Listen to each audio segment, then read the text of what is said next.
ప్రేక్షకులందరికీ ప్రభు అయిన యేసుక్రీస్తు నామములో నా వందనాలు.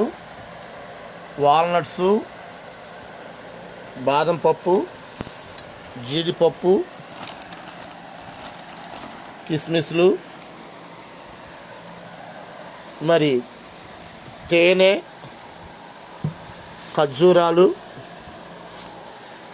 ఇవన్నీ కలిపి మరి తేనెలో నానబెట్టి నేతిలో వేయించి చిన్నపిల్లలకి, స్కూల్లో చదువుకునే చిన్నపిల్లలకి, 50 సంవత్సరాలు వయసు పడ్డ వృద్ధులకి రోజు ఉదయాన్న సాయంకాలం తింటూ ఉంటే మనిషిలో ఉన్న ఇమ్యూనిటీ పవర్ పెరిగి కొత్త రక్త కణాలు వచ్చి ఎంతో బ్రెయిన్ యాక్టివేట్ అయ్యి చాలా ఆరోగ్యకరంగాను చాలా ఉత్సాహంగాను ఉంటారు.